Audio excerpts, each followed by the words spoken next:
Monsieur le conseiller représentant Monsieur Bobet, maire du Bouscat, Mesdames, Messieurs.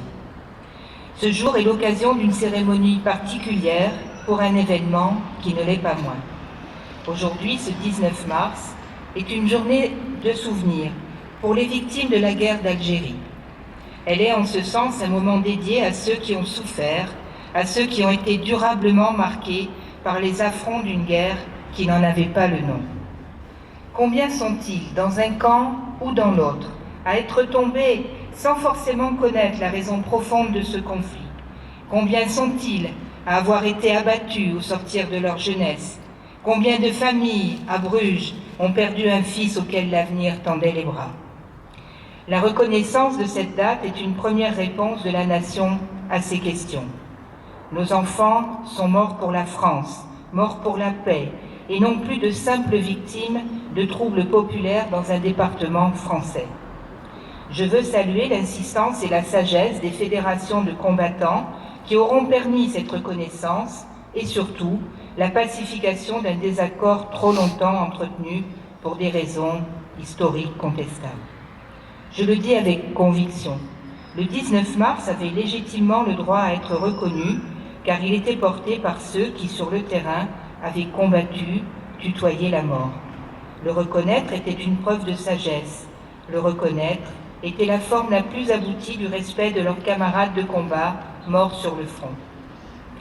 L'intervention actuelle au Mali résonne comme un écho à ces événements passés.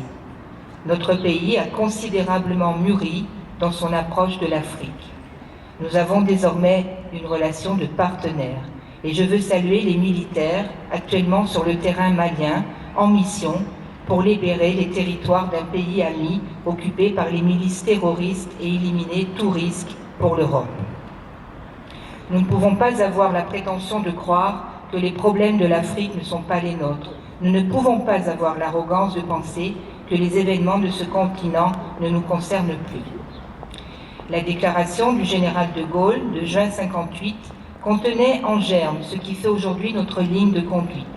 L'Afrique n'est pas le terrain de jeu d'États arrogants, mais un rassemblement d'hommes et de femmes de tous horizons, de toutes origines et de toutes confessions, ayant toute légitimité à s'investir dans l'avenir de leur territoire.